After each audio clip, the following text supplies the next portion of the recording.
کنجلي نه خو میلاو کنجلي په نارینه ونه خو میلاو دا سړي ته مې ویلي دي چې ما ته مان واصله او شی راته زه هلته وفاشېږم. نن هغه د احمدشاه بابا لمسیانو ته پرین وایم، دوی ته سلام کوم. دوی پر اشتیا باندې، پر انسانیت باندې مین خلک دي، پر افغانیت باندې مین خلک دي. دا ایماني جذبه غواړي چې خپل موټر، خپل پټرول، خپل توپک دوی سیم درتي ته ځي. دا ایماني جذبه غواړي.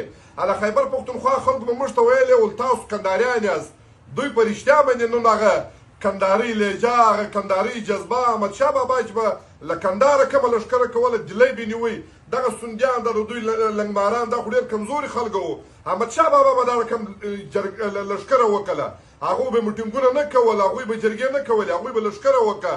نو نن چې په لښکره کې کم افغانان تللي، دا ټول د احمدشاه بابا لمسیان دي، د احمدشاه بابا بچیان دي. دوی ننګ افغانیت ښکاره کوي او هغه کومه مورکۍ دا په رښتیا باندې دا د احمدشاه بابا د مور یاد یې تازه کوي.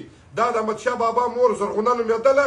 دا د ټولو پښتنو زرغونه ده. انشاءالله په اختر کې به موږ مسافر وروڼه دې ته هغه د احمدشاه بابا د مور هغه زرغون شال وړو، له دې کور به پیدا کوو، دلته به ورځو. دا د ټولو پښتنو مور ده. دا د احمدشاه بابا د مور یاد یې تازه کوي او ډېر د شرم خبره ده. نن چې پښتنو کم توپک راخځوي دا زموږ ذمواري نه ده. موږ ډېر ستړي خلک یو، موږ 80 کاله جنګولي خلک یو. دا د ریاست، د ریاستي ادارو، د انټلیجنس ادارو ذمواري ده.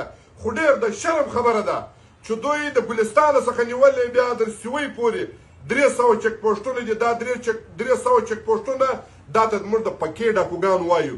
دوی خالي د خپلو غلاو دپاره چې دوی د پښتنو په ګاډیانو کې ډیزل غلا که، غله دي، کپړه غلا که، د سګریټو یو ډوبۍ غلا که.